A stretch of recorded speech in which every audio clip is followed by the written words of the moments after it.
marcher au-devant de moi, aplaner les chemins, mon Dieu,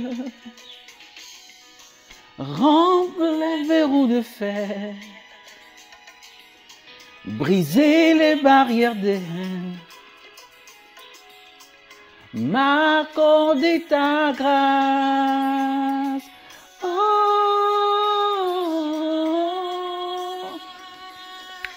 c'est ce que m'a dit l'Éternel, il me l'a dit, il me l'a dit, il me l'a dit. Moi je crois en sa parole, elle s'accomplira. Voilà, bonjour, bonsoir à tous, dépendamment du coin du monde où vous nous suivez en ce jour. C'est avec cette belle chanson de Ella Sarah, bien sûr, une femme qui rend ministère, une femme qui prêche, qui enseigne par ses chansons. C'est avec cette belle chanson intitulée « Il me l'a dit » que nous commençons cette autre édition de votre émission à questions ouvertes sur la page Facebook du ministère Living Stones, particulièrement l'Académie des vainqueurs. C'est toujours un plaisir de vous retrouver dans le cadre de cette émission et de pouvoir donner le mieux que je puisse donner pour répondre aux questions qui sont posées. Nous avons commencé la semaine dernière avec cette importante question, est-ce que la femme a le droit d'enseigner en assemblée? Est-ce que Dieu ou la Bible permet à la femme d'enseigner? La semaine dernière, nous avons déjà pu établir que dans l'Ancien Testament, lorsque Dieu crée l'homme et la femme, il y a une hiérarchie entre l'homme et la femme, mais il n'y a pas de domination de l'homme sur la femme. Nous avons aussi démontré que dans l'Ancien Testament, plusieurs femmes ont été utilisées par Dieu. Nous avons cité Déborah, utilisée par Dieu pour donner le leadership. Et nous avons fini par établir à partir de Genèse chapitre 1, versets 26, 27 et 28, que lorsque Dieu crée l'homme, il crée l'homme et la femme. Et lorsqu'il donne le mandat de dominer, il ne l'a pas donné à l'homme seul, il a dit à l'homme et à la femme de dominer. Nous avons dit que dominer veut dire gouverner, prendre soin de la terre, préserver la terre.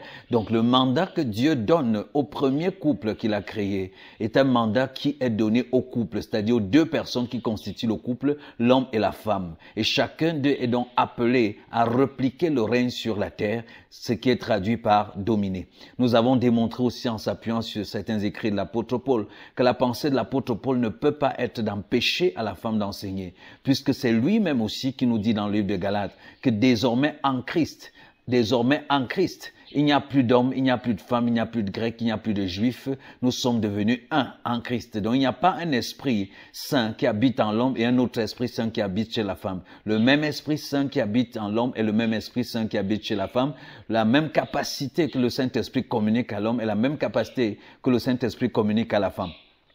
Nous sommes partis de là donc pour conclure que, de point de vue biblique, on ne peut pas démontrer tout au long de la Bible que la pensée de Dieu soit de réduire la femme au silence, de refuser à la femme quelque rôle ou quelque responsabilité de leadership dans l'Église, incluant même la responsabilité d'enseigner. Aujourd'hui, nous avions promis de regarder un peu de plus près pour voir ce que la Bible dit en prenant certains versets qui sont utilisés et cités pour démontrer que la femme ne devrait pas enseigner. Et nous allons aborder cela dans quelques secondes. Juste vous laisser le temps de partager au maximum le lien de la vidéo. Je sais que vous l'avez déjà fait. Je sais que ça circule déjà un peu partout sur Facebook, mais je vous recommande de le faire présentement, maintenant que le lien est disponible, maintenant que l'émission a commencé, de le faire maintenant et de partager le lien au plus grand nombre de personnes. Et dans moins d'1 minute, nous allons lancer cette émission et nous allons réaborder, oui, la question de est-ce que la femme doit prêcher ou enseigner en regardant certains des versets qui prêtent à confusion et en considérant certaines idées qui circulent à ce sujet, voir ce que la parole de Dieu a à dire là-dessus et nous pourrons, par la grâce de Dieu, enfin conclure cette émission aujourd'hui.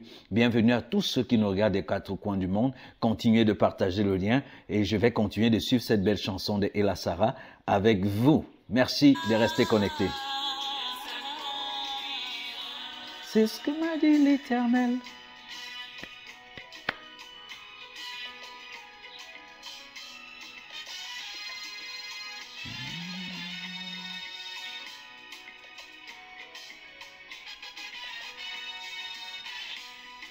Appelez par mon nom,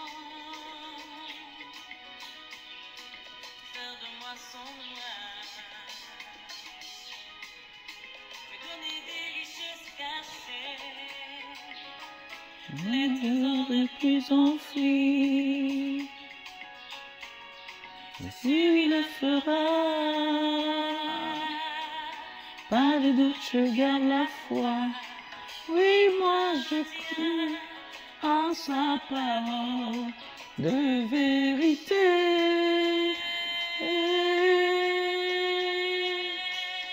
C'est ce que m'a dit l'Éternel, il fait toutes choses par sa force. Tiens ma vie dans sa main, je crois en sa parole.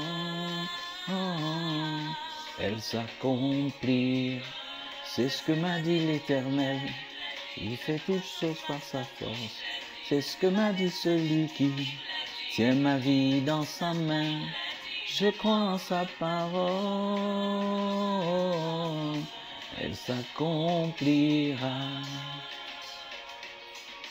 Elle s'accomplira.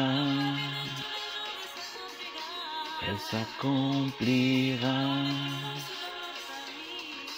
Elle s'accomplira. Sa parole, elle s'accomplira. Elle s'accomplira. Elle s'accomplira. Elle s'accomplira.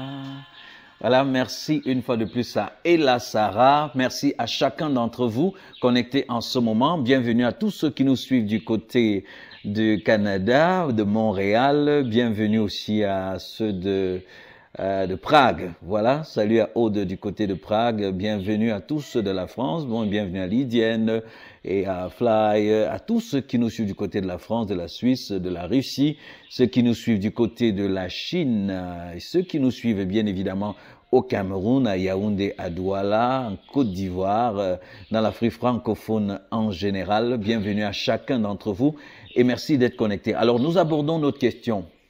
Est-ce que les femmes peuvent prêcher? Est-ce que la femme peut enseigner? Nous avons déjà, comme je disais tantôt, abordé quelques aspects. Mais je voudrais commencer ici par demander, qu'est-ce qu'on entend par prêcher? Voilà, peut-être qu'il faut commencer par là. Lorsqu'on me dit prêcher, lorsqu'on dit enseigner, qu'est-ce qu'on met là-dedans? Moi, j'entends par prêcher, annoncer, proclamer, enseigner la parole de Dieu. Prêcher peut bien aussi avoir le sens de prophétiser. Parce que celui qui prophétise est en train de communiquer la pensée de Dieu. Et la prophétie n'est pas toujours liée à une parole de connaissance. Déjà, Dieu m'a parlé dans mon esprit et je dévoile. Mais comprendre la parole de Dieu et la dévoiler aussi d'une certaine façon est également appelé la prophétie. Bref, si on prophétise, on est en train d'enseigner, on est en train de transmettre la parole de Dieu aux personnes qui sont en face. Donc, si nous devons dire que la femme ne peut pas prêcher ou que la femme ne peut pas enseigner, alors ça devrait être aussi clair dans la Bible que la femme ne peut pas prophétiser. Et nous allons voir en évoluant quelles sont les implications de ces mots et la conception que l'apôtre Paul et les autres apôtres ont pu avoir du concept. J'aimerais que nous lisions justement un des passages qui semble souvent prêter à confusion, c'est celui de 1 Corinthiens 14, versets 33 à 35. 1 Corinthiens 14, versets 33 à 35, là nous lisons ce qui suit. Comme dans toutes les églises des saints, que les femmes se taisent dans les assemblées, car il ne leur est pas permis d'y parler, mais qu'elles soient soumises, selon que le dit aussi la loi. Si elles veulent s'instruire sur quelque chose, qu'elles interrogent leur mari à la maison, car il est malséant à une femme de parler dans l'église. Voilà 1 Corinthiens 14, versets 33-35. Il faut se dire ici, quand on lit ce passage, du coup c'est facile, en regardant les mots comme qu'elles se taisent, qu'il ne leur est pas permis de parler en assemblée, qu'elles soient soumises et ainsi de suite. Quand on regarde ces mots, on peut se dire oui, effectivement, l'apôtre Paul dit que la femme ne doit rien dire du tout à l'église et pire encore, qu'elle soit en train d'enseigner. Non, Dieu ne permet pas cela. Et je voudrais dire ici que nous avons en fait un problème socio-culturel. Nous avons un problème socio-culturel. Vous savez, quand on interprète la Bible, il faut tenir compte des lois d'interprétation. Et l'une des lois d'interprétation, c'est ce qu'on appelle la loi du contexte. Vous ne pouvez pas donner un sens ou trouver le sens d'un verset ou d'un passage biblique sans tenir compte du contexte dans lequel ces mots ont été prononcés, à qui est-ce que ça s'adressait, quelle était la situation qu'on voulait aborder. Est-ce que l'apôtre Paul était en train de donner un enseignement qu'il a reçu directement du Seigneur concernant comment toutes les églises du monde, pendant sa vie ou après sa vie, devraient fonctionner, ou l'apôtre Paul était en train de gérer une situation précise dans le contexte de l'église de Corinthe? Vous comprenez? Et il est très important de comprendre que à cette époque-là, où l'apôtre Paul est en train d'écrire ceci, les femmes n'étaient pas instruites. Les femmes étaient opprimées. Et la situation, la situation créait un peu chez les femmes un sentiment d'infériorité. Dès qu'elles avaient l'occasion de pouvoir dire quelque chose ou de pouvoir s'exprimer, elles les faisaient avec révolte, avec manque de respect, elles le faisaient sans humilité. Ce qui est un peu différent de notre contexte aujourd'hui. Vous voyez, les femmes aujourd'hui sont instruites, les femmes aujourd'hui sont parfois même plus compétentes que les hommes. Donc il y a ici un véritable problème de contexte et il faut tenir compte de ce contexte-là. Parce que la Bible s'interprète par elle-même et il faut toujours rechercher tout le conseil de Dieu. Il ne faut pas s'arrêter sur un passage et tirer un principe ou une doctrine biblique. Il faut savoir que Dieu, quand il parle, il a déjà parlé et il parlera. Donc du coup, il faut tenir compte de tout ce que Dieu lui a dit, a fait et a exprimé concernant le sujet. Bien évidemment aussi, quand on interprète la Bible, il faut tenir compte. Il faut faire la différence entre l'Ancien Testament et le Nouveau Testament. Il faut faire la différence entre Moïse et Jésus-Christ. Il faut faire la différence entre le peuple d'Israël et l'Église que nous sommes aujourd'hui. Beaucoup pensent que tous les chrétiens aujourd'hui, nous sommes identifiables à tout ce que Dieu a dit à Israël. Mais ce n'est pas vrai parce que Israël était sous la loi. Nous sommes sous la grâce et la vérité. La Bible nous disant que Jésus-Christ, Moïse est venu avec la loi, mais, c'est-à-dire en opposition à Moïse, Jésus est venu avec la grâce et la vérité. Vous voyez, la grâce et la vérité sont toujours du même côté. Donc, il est très important ici de faire la distinction aussi entre les textes didactiques, c'est-à-dire les textes qui sont là pour enseigner, pour communiquer la doctrine chrétienne, et les textes qui sont historiques, qui racontent juste simplement des expériences que les gens auraient vécues. Maintenant, s'il faut revenir à notre passage, 1 Corinthiens chapitre 14, versets 33-35, l'une des choses qu'il faut voir là-bas, on est obligé. Ça aussi, c'est un élément important dans l'interprétation de la Bible. La Bible n'a pas été écrite en français ou en anglais, mais la Bible a été écrite en hébreu et en grec. Et particulièrement le Nouveau Testament qui a été écrit en grec, parfois on a besoin d'aller redécouvrir les mots en grec pour mieux cerner le sens. Parce que quand vous lisez votre Bible, c'est une traduction. Donc, on va dire Louis II, ce qui a été traduit dans ce contexte, le docteur en théologie Louis II, ce qui a été traduit par Darby, ce qui a été traduit par tel, ce sont des personnes qui traduisent. Et il est impossible de traduire sans interpréter un peu. Donc, parfois, pour mieux cerner le sens, il faut retourner, découvrir certains de ces mots-là et comprendre ce que ça voulait dire. Vous savez, le mot amour en français, c'est amour. Mais en grec, on a 3 mots différents pour dire amour et chacun des mots correspond à une expression ou un type précis d'amour. Si vous ne connaissez pas cette différence dans le grec, vous allez prendre tous les textes où il y a le mot amour comme voulant dire la même chose et vous serez dans l'erreur. Vous serez en train de mal interpréter la Bible. Donc ici, dans 1 Corinthiens 14, le terme qui est employé pour dire femme, c'est le terme grec gouné. Gouné. Et ce terme grec gouné est en fait un mot, ça ne veut pas juste dire femme, ça veut dire plus spécifiquement épouse. Et le mot qui est utilisé dans 1 Corinthiens 14 pour dire parler, on dit qu'il ne permet pas à la femme de parler. Le mot parler là, c'est l'aléo. L'aléo, ça veut dire donner un discours, un long discours quelconque. Appeler quelqu'un à haute voix, crier. Donc quand Paul dit, qu'il ne permet pas à la femme de parler, de l'aléo, il a entendu qu'il ne permet pas à la femme de faire quoi? De crier. Il ne permet pas à la femme de faire quoi? De donner de très longs discours. Il ne permet pas à la femme de faire quoi? D'élever la voix, à haute voix. Bref, on peut mettre tous ces différents mots, toutes ces différentes expressions dans le mot bavarder. Dans le mot bavarder, c'est-à-dire perturber la rencontre, perturber la réunion, perturber le culte par des bavardages, par des paroles où on lève le ton, où on hausse le ton, et ainsi de suite.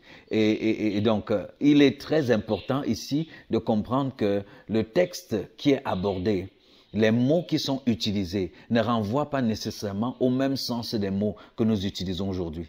Et donc ici, le mot laléo n'est pas le mot, par exemple, lego, que nous avons, par exemple, dans d'autres textes qui signifie présenter une idée, une doctrine systématique ou communiquer justement la doctrine. Non, le mot qui est utilisé, laléo, pour dire que la femme ne parle pas, c'est un mot qui veut dire bavarder, dans le sens de bavarder pour perturber une réunion. Je me souviens d'un pasteur qui nous racontait comment il allait dans un pays fortement musulman, et il y avait une petite assemblée chrétienne là-bas, et pendant qu'il était en train d'enseigner, il a entendu une femme parler en arabe à haute voix, et une autre femme de l'autre côté de la salle répondre.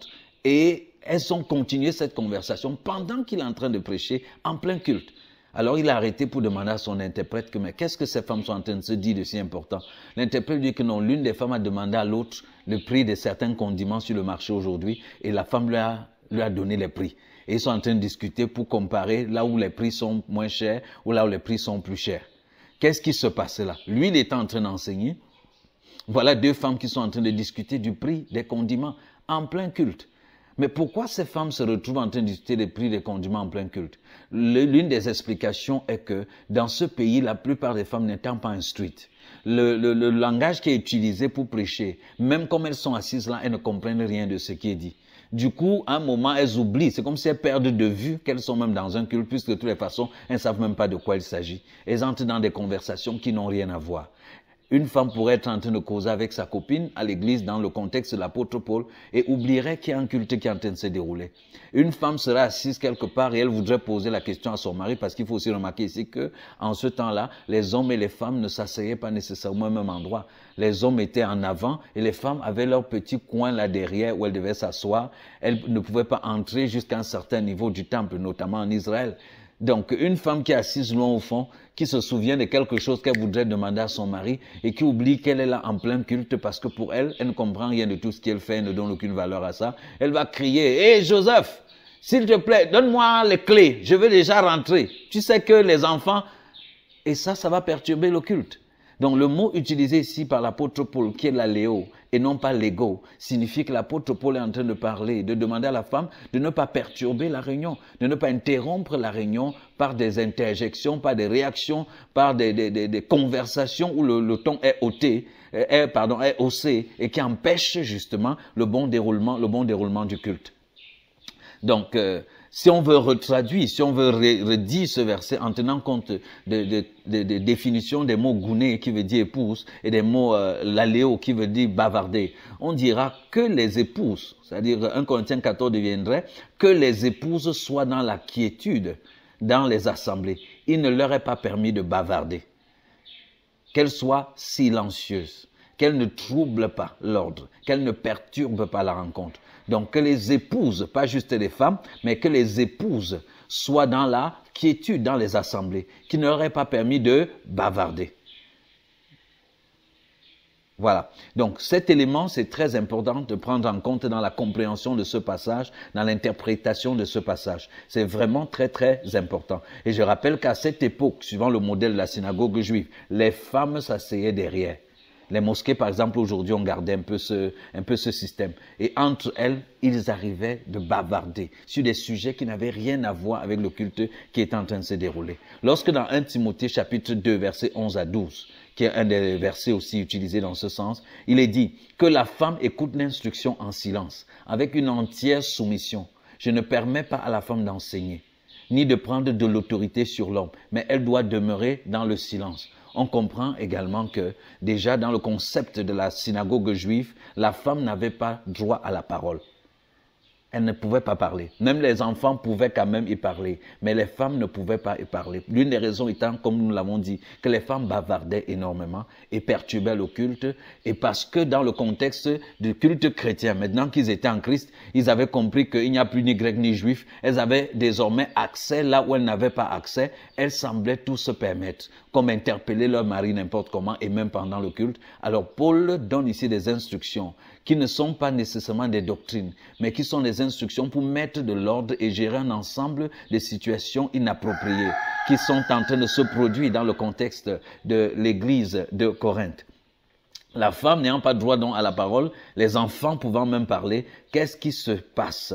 Que les femmes se taisent dans les assemblées, qu'elles ne leur aient pas permis d'y parler, mais qu'elles soient soumises, selon que la loi aussi le dit. L'expression « la loi aussi le dit » est une expression qui semble poser problème. Quand les gens lisent « selon que la loi aussi le dit », ils disent que oui, parce que la loi de Moïse, comme chez les Juifs, la loi interdisait que la femme fasse ci ou que la femme fasse cela. Mais ici, en travaillant dessus et en lisant plusieurs commentateurs, ils sont d'accord qu'ici, il ne s'agit pas de la loi de Moïse, il ne s'agit pas du Talmud, il ne s'agit pas des commentaires même faits sur les lois que Moïse avait données. Mais il s'agit ici plutôt de la loi romaine. Parce que la loi romaine interdisait à la femme de faire ce qui était réservé à l'homme. Et nous savons que l'apôtre Paul a toujours encouragé à être soumis aux autorités. Donc il dit que dans le cadre de l'assemblée, il est important que les femmes gardent une attitude qui respecte également la loi de la cité dans laquelle ils étaient, la loi de la ville dans laquelle ils étaient, qu'elles respectent cela. Donc qu'elles se comportent de manière ordonnée, qu'elles respectent l'ordre établi dans les assemblées et qu'elles se soumettent également aux autorités en ce qui concerne le fonctionnement de la société. Ceci est tellement vrai que si vous êtes chrétien, vous allez dans un certain contexte. Par exemple, vous pouvez prêcher l'évangile. Il est important pour vous de ne pas scandaliser les gens, mais de tenir compte de la manière dont les gens fonctionnent dans cet environnement. Si vous allez par exemple dans un pays fortement islamisé et vous devez prêcher l'évangile et vous êtes une femme et vous devez, je ne sais pas, faire quoi que ce soit, il serait important que vous vous voiliez, que vos cheveux ne soient pas exposés. Parce que dans le contexte, dans leur contexte, comme dans le contexte biblique de l'époque, une femme qui n'a pas voilé ses cheveux, c'était soit une femme prostituée, soit une femme rebelle, qui ne respectait pas l'autorité de son mari. Parce que le voile était le signe du fait que je suis soumise à l'autorité de mon mari, ou je suis une femme sobre, je suis une femme digne. Donc une femme dévoilée, c'était soit une prostituée, soit une femme rebelle. Donc si vous allez par exemple pour annoncer l'évangile dans un contexte où voilà leurs mœurs, et que vous allez là-bas avec vos cheveux décoiffés, vous êtes sûr que personne ne vous écoutera. Ce sera comme une prostituée qui essaye d'annoncer la bonne nouvelle. Les gens auront du mal à l'écouter parce que juste l'absence du voile montre déjà que tu es une transgresseuse et que tu n'as rien de bon à communiquer. Donc il y a des contextes quand on est en train d'aller annoncer la parole de Dieu, on est obligé de s'incarner un peu aux pratiques et aux uses de l'endroit, dans le but de passer l'évangile. L'apôtre Paul en parlait lorsqu'il disait « Je me fais juif avec les juifs, je me fais grec avec les grecs, je me fais même hors-la-loi avec les hors-la-loi, bien qu'ayant en moi la loi de Christ, afin de gagner le plus grand nombre. » Donc la loi romaine interdisait que les femmes puissent faire ce qui était réservé aux hommes. Et quand nous voyons l'épître de Paul, Paul envoie l'épître à Timothée, à partant de Corinthe. Et son précepte de 1 Corinthiens 14 est en vigueur, où il dit à la femme de ne pas bavarder dans le contexte de l'église. Et comme je le disais tantôt, la femme, à cause de leur situation d'insécurité, pouvait profiter de la liberté d'expression que leur offrait la nouvelle doctrine, le christianisme, la foi qui les affranchissait du judaïsme qui les matait. Elles pouvaient donc profiter de cela pour se donner toutes sortes de libertés, pour se donner, pour se révolter, pour usurper l'autorité, pour tyranniser les autres et devenir autocrates. Certains commentateurs nous disent d'ailleurs que même en Corinthe, il y avait des femmes qui étaient devenues tellement riches et influentes que même les serviteurs de Dieu qui venaient là-bas étaient menacés parce qu'elles donnaient beaucoup d'argent et finissaient par fermer leur bouche. C'est pourquoi on va lire l'apôtre Paul dire que lorsque nous sommes arrivés à Corinthe, j'ai refusé de faire usage de mes droits de prédicateur afin que rien ne fasse obstacle à l'évangile. Bien que Dieu m'ait dit de vivre de l'évangile, j'ai refusé de recevoir de l'argent des Corinthiens afin que rien ne vienne faire obstacle à l'évangile pour se différencier, pour se démarquer de ce qui se passait là-bas, de ces femmes riches qui donnaient l'argent, non seulement aux serviteurs de Dieu pour fermer leur bouche, mais également même les jeunes dans l'église finissaient par ne pas travailler. Tourner autour de ces femmes faisaient des courbettes pour recevoir de l'argent. Paul leur dit que celui qui ne travaille pas ne mange pas. Je vous ai donné un exemple en travaillant de mes propres mains pour m'occuper de moi-même et de l'équipe qui m'accompagne, jusqu'à ce que Timothée et Épaphrodite aient apporté le soutien de ceux de l'Achaïe. Donc c'est très important, vous voyez, de tenir compte du contexte dans lequel nous nous retrouvons ici. Et que pouvons-nous dire d'autre? Vous savez, les réunions chrétiennes, certaines femmes, toujours dans ce contexte-là, utilisaient même la nouvelle liberté qu'elles avaient pour commencer à militer pour les droits de la femme, pour défendre les statuts sociaux, pour défendre ci et ça. Ce n'est pas mauvais, mais ce n'est pas dans le contexte de l'église, d'un rassemblement de frères. Ce n'est pas le contexte d'une assemblée. des frères pour adorer Dieu, qu'on doit venir commencer à revendiquer, faire des revendications et défendre un ensemble de choses. Nous savons que les 4 fonctions essentielles de l'Église, c'est quoi? Adorer Dieu, instruire les fidèles, la communion fraternelle et l'évangélisation. Vous voyez, revendiquer les droits sociaux ou défendre la justice et toutes sortes de choses ne fait pas partie de ces différents éléments. Donc, voilà quelques éléments très importants que nous pouvons ressortir en ce qui concerne ces passages. Et nous avons dit le mot silence. Le mot silence, dans 1 Corinthiens 14, c'est un mot qui signifie plus exactement quiétude. Le mot enseigner, dans le contexte que nous avons cité également plus haut, signifie contredire, parler, bavarder, poser des questions arrogantes, dans un esprit d'insoumission et d'indépendance. Voilà les choses que l'apôtre Paul voulait corriger ici. Il donnait des conseils pour corriger cela. Donc le texte ne vient pas pour empêcher à la femme qui est sous l'influence du Saint-Esprit d'enseigner. Au contraire, plusieurs passages bibliques, plusieurs situations montrent que les femmes ont enseigné, les femmes ont été même des apôtres, les femmes ont exercé une grande influence. Je vais d'ailleurs retracer quelques passages ici. La femme doit par exemple enseigner les enfants à la maison, comme dans le contexte de l'Église. Et nous pouvons retrouver cela dans Actes 16, versets 1 à 2, et dans 2 Timothée 1, verset 5. Il est aussi dit que les femmes âgées doivent enseigner les femmes plus jeunes. L'ordre interdisant à la femme de parler dans l'église n'est donc pas absolu, puisque la femme peut quand même enseigner. Nous savons aussi que les femmes prient et qu'elles prophétisent. Selon 1 Corinthiens 11, 5, il leur est permis de prophétiser. Alors, est-ce que prophétiser, ce n'est pas parler dans l'église? Si la femme ne devait pas parler du tout, alors elle ne devrait même pas prophétiser. Mais si la femme peut prophétiser, ça veut dire qu'en fait, ce que l'apôtre Paul disait, ce n'était pas un ordre absolu. Effectivement, il était en train de gérer simplement une situation comme nous l'avons déjà précisé tout à l'heure. Il y a qui d'autre comme femme? Voilà, nous pouvons voir aussi selon le prophète Joël, ce qui a été dit au prophète Joël. Vous voyez, les dons miraculeux, le Saint-Esprit accordé aux femmes comme aux hommes. Dieu ne va pas accorder tous ces dons, paroles de connaissance, prophétie, ainsi de suite, à la femme et interdit à la femme de parler, puisque ces dons sont généralement exercés dans le contexte d'une assemblée pour s'adresser aux frères et aux sœurs. Dans Acte 2, versets 16 à 18, nous savons que le jour de la Pentecôte, ceux qui ont été remplis du Saint-Esprit, c'était des hommes et des femmes. La Bible dit qu'ils persévéraient dans la prière et les femmes aussi étaient avec eux. Donc la femme doit cependant être soumise à son mari, ça c'est clair. La femme doit respecter l'ordre dans le contexte du foyer. Elle doit être soumise à son mari, elle doit garder la marque de l'autorité de son mari, qui à l'époque était le voile et qui aujourd'hui pour nous ce n'est pas nécessairement le voile. Une femme mariée aujourd'hui n'est pas identifiée par un voile. C'était pas ça dans notre culture. Aujourd'hui, avec la culture occidentale qui a été adoptée un peu partout, le signe qu'une femme est mariée, c'est l'alliance qu'elle porte, qui est aussi ce qui indique qu'un homme est marié. C'est ça le signe extérieur, que l'on est marié. Donc aujourd'hui, on recommanderait à la femme de mettre son alliance pour indiquer qu'elle est occupée. Voilà. Donc voilà quelques éléments que nous pouvons ressortir ici. La femme, même si elle peut être pasteur ou occuper n'importe quelle position, la Bible est claire qu'elle doit être soumise à son mari et elle doit adopter une attitude appropriée dans le contexte de l'Église. Les femmes, par exemple en Israël, ont été des juges. Nous connaissons Déborah. Elle a été juge et prophétesse. Et là, nous lisons dans Juge chapitre 4, versets 4 à 5. Nous nous souvenons de la prophétesse Anne, qui attendait la venue du Messie. Elle parlait de Jésus à tous ceux qui attendaient la délivrance d'Israël. C'est une autre femme également. Ça, c'est dans Luc chapitre 2, versets 36 à 38. Nous avons la femme samaritaine qui s'est mise à parler de Jésus et a mobilisé tout un village pour écouter les enseignements de Jésus. Ça, c'est dans Jean 4, versets 28 à 29. Donc, tout cela, c'est très important de noter.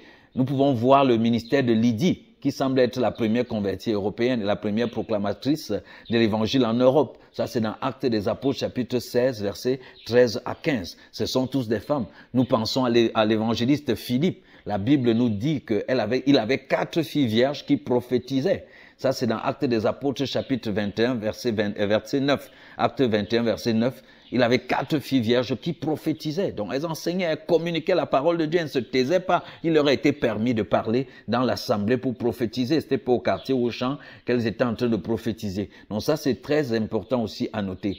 Nous voyons aussi l'exemple de Priscille, qu'on peut appeler Prisca. Ça, c'est dans Actes des Apôtres, chapitre 18, verset 2. Et il ressort dans plusieurs versets, Romains 16, verset 3, 1 Corinthiens 16, verset 19, 2 Timothée 4, verset 19. La Bible dit que Priscille et Aquilas, son mari était Aquilas, elle était Priscille.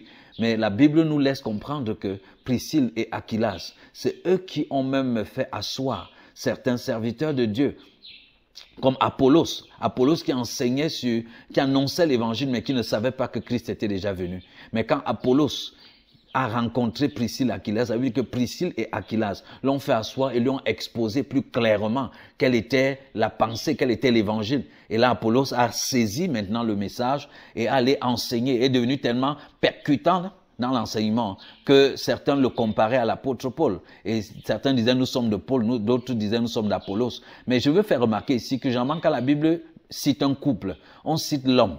Et parfois, on ne cite même pas la femme. Mais quand on décide de citer la femme avant de citer l'homme, ça veut dire que dans le couple, Priscille et Aquila, c'est Priscille qui enseignait. C'est elle qui menait les devants. Donc, en fait, c'est comme si c'est Priscille qui a exposé l'évangile plus clairement à Apollos, qui est devenu le grand prédicateur, le grand enseignant que nous connaissons. Priscille a enseigné. Et elle était compagnon de Paul. Jésus a apporté vraiment des nouvelles idées et a remis la femme à sa place. La place que le judaïsme lui avait refusée, la place que la chute d'Adam lui avait arrachée. Jésus a restauré vraiment cette place-là. Donc, il serait inapproprié, c'est contraire à la pensée de Dieu, de dire à la femme, assieds-toi, tais-toi à l'église, Dieu ne te permet de rien faire. Ce serait priver l'église de 2/3 de son armée, parce que 2/3 des femmes, dans le contexte des églises aujourd'hui, 2/3 des membres sont des femmes. Et s'il faut faire taire toutes ces femmes et penser que les hommes vont tout faire, on trouve même de moins en moins les hommes à l'église. Je ne vais pas manquer de vous citer que les premiers à avoir porté l'évangile quand Jésus est ressuscité, c'est aux femmes qu'il s'est présenté. Et c'est aux femmes qu'il a dit, allez, dit à mes frères, c'est-à-dire allez dire aux apôtres. Donc même les apôtres ont reçu l'évangile, parce que l'évangile n'existe pas avant la résurrection de Christ. C'est quand Christ est ressuscité que l'évangile est disponible, puisqu'il s'agit de sa crucifixion, sa mort, son ensevelissement, sa résurrection, son ascension et son assise. C'est ça les termes de l'évangile. Donc quand ces termes sont devenus disponibles, les premiers témoins de la résurrection de Christ, qui vont aller prêcher l'évangile aux apôtres de Dieu, ce sont des femmes.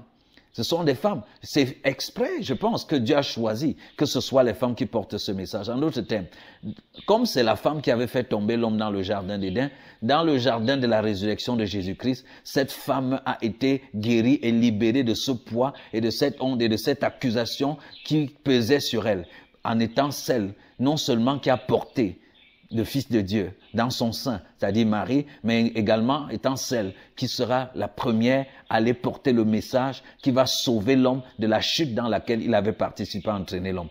Gloire à Dieu pour les femmes, n'est-ce pas? Donc voilà, c'est très important de remarquer de telles choses. On pourrait reciter l'apôtre Paul dans Galates 3, 28, où il dit, il n'y a plus ni homme, il n'y a plus ni femme. Tout ce que Dieu veut que son peuple dise et fasse, la femme est équipée par le Saint-Esprit pour pouvoir faire cela. Nous ne pouvons pas enfermer la femme et empêcher que le Saint-Esprit qui est en elle, qui est aussi en nous, puisse s'exprimer de manière correcte. Voilà ce que nous pouvons apporter encore aujourd'hui pour ajouter à ce que nous avions déjà dit la semaine dernière et pour vous encourager à encourager les femmes à exercer tous les dons. Prêcher, enseigner, prophétiser, être pasteur, être apôtre, être tout ce qui peut être. C'est une œuvre du Saint-Esprit. Comme je le disais, il n'y a pas de Saint-Esprit femme et de Saint-Esprit homme.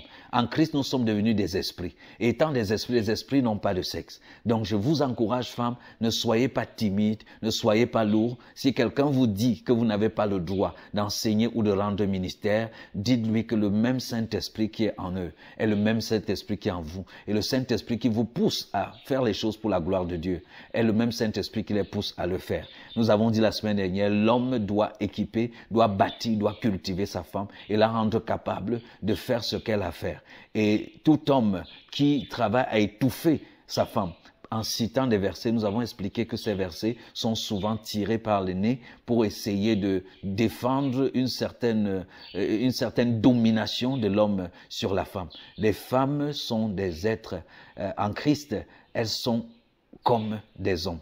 Elles sont comme Christ. Donc je vous encourage, femmes, à passer à l'action et à servir le Seigneur à fond. Que le Seigneur vous bénisse. Rendez-vous la semaine prochaine lorsqu'il sera 20h sur la page Facebook d'Acadef. N'hésitez pas de poster vos questions. Nous voulons pouvoir répondre même à plusieurs questions par vidéo. Donc, postez le maximum de questions, tout ce qui vous traverse la tête concernant la vie chrétienne, concernant la foi. Et dites qu'en posant vos questions, vous donnez l'occasion aussi à un grand nombre de personnes d'être édifiées par les réponses qui sont proposées. Merci à chacun. Restez bénis dans le Seigneur Jésus-Christ et à très très bientôt.